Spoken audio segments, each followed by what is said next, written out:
How do I make good fucking videos? This news coming out of Nickelodeon Studios from the Quiet on Set docuseries, documentary, whatever you want to call it. It's a very good documentary that reveals what was happening behind the scenes on Nickelodeon in the early 2000s under Dan Schneider, a man which it is, if you know his name and you have a repulsive reaction just to hearing his name, it's warranted. This man, this thing, look at him. Not the sole reason these child actors suffered for so long, but is one of the largest reasons for them. Getting into who Dan Schneider is, he was a writer and producer, if I'm correct, for Nickelodeon. He had a little bit of a fancy for feet, and I don't think I really need to explain what that means. So much so he would basically write the scripts to his shows and episodes that he would produce involving some sort of feet jokes. And like looking back on it, you know, I watched a lot of his shows, mainly iCarly and Victorious are my main ones that I enjoyed the most, but it's very unnerving to see and notice the things that he wrote into his scripts growing up as a kid and watching those shows and seeing like how unnecessarily vile these things were. And sure, as a kid you're laughing, feet, that's funny, but then it's just like, looking at it, it's just like they were kids. It goes so much further. Drake Bell from Drake and Josh actually was sexually assaulted or manipulated, sexually assaulted. Fucking the list goes on, unfortunately, by a man by the name of Brian Peck. Brian Peck was a writer or a co-writer, if I'm correct. He was someone who made the Drake and Josh show, right? Brian Peck, no relation to Josh Peck, manipulating him and telling him that his father was trying to keep him from growing as an actor. Mind you, Drake Bell's dad was his manager. Brian Peck was then arrested, if I am correct, after his allegations for 4 years. And then after that, he was hired by Disney to do The Sweet Life of Zack and Cody as a writing director, if I'm correct. I know Hollywood's gross.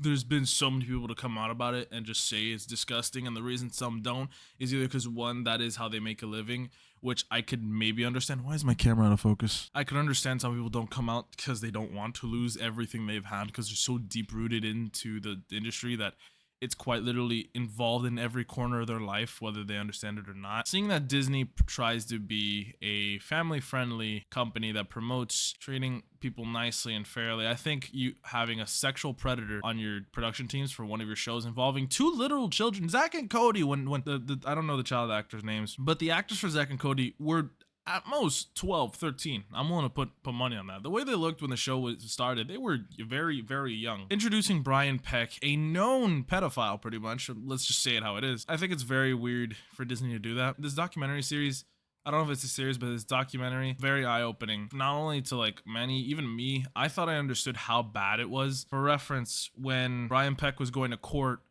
to receive his sentencing, he had a letter of his peers from 41 different letter of his peers basically telling the judge go easy on him. He didn't really do anything bad. Like, that's not fucking very simplified, but essentially these letters are to the judge basically asking them for leniency and or a get out of jail free pass, pretty much. And it's really scummy. I just find it disgusting growing up now. It's just like, I was a kid watching that, and it was just like, and I'm sure they knew that, and that's like, it's hard to, this is a very like poorly spoken out video or take on this, just because like it's very disgruntling to me. I can't really put out exactly what I want to say into correct words without it, you know, getting demonetized, but it is disgusting to think that they would put out shows, episodes with these child actors acting out innuendos that they didn't even understand at the time, and if they did, they really had 2 options. Either you go against it and you get fired, lose the chance to make the rest of your life. And that's an unfortunate thing too within the industry that I've noticed, that you can't get rid of this, unfortunately. The reason is because, oh, this is just quote unquote part of the industry. That is disgusting. If you complain, oh, we'll find somebody better who won't complain. And it's really gross that has to be the baseline. But then again, that's almost anything. I feel like when people have high positions of power and they're essentially your means of making it to your goal.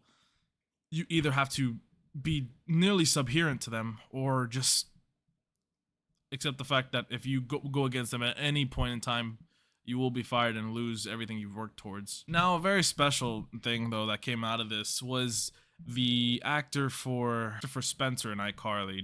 His name is Jerry, if I'm correct. I don't remember his last name, but Jerry, right? Everybody loved Spencer's character growing up. I love Spencer's character growing up. Come to find out, he was very protective of the actors, specifically the child actors, while on set. He was quite literally the big brother to them off set and on set, and it's a really cool thing. It's really cool to see how he's trying to hold this undertone and interview and put himself between them.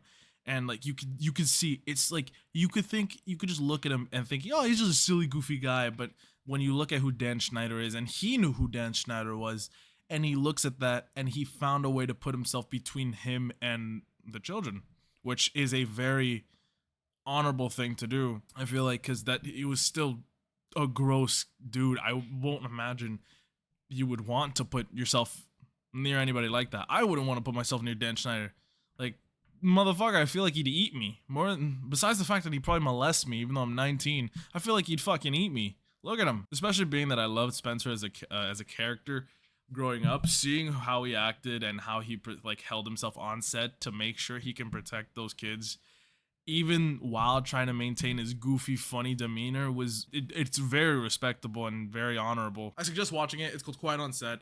I couldn't really get out the words that I wanted to, but I wanted to just get a video out on this to at least have people know. If you guys see this, thank you for watching, but definitely go watch Quiet on Set. It is worth a watch, and it is at least worth giving respects to those who went through the struggles of this. And if you don't really mind it, I just say, if you don't really know much about it and want to learn about it, this is a very good way to learn about it. And I'd like to think it pays some respects to the child actors for what they've gone through, because it has a lot of their own testimonies, and I love that more than anything. That it's not just a team that was investigating. No, they got the words from the actors themselves and got the proof from the actors themselves, and that's even more like nerve-wracking and like unnerving to me. But at the same time, holy shit, so this was ongoing for years and years and years. God knows, maybe it's still going on today, which is an even more disgusting thing to consider. Because sure, maybe Dan Schneider doesn't work with Nickelodeon anymore, but there could be people who were connected to him and are still working in that industry under that company, and that's really, really scary to think about. And I can only imagine being a parent of a child actor and like know the past of Nickelodeon, but not want to get in the way of your child's career, but also be absolutely terrified for them because of what could possibly happen. It's such a fucked up situation, and it's hard to swallow, but I say just watch the documentary. It's a means of paying respects, I would like to say it, and also a very good and in-depth documentary. But yeah, I just wanted to say that.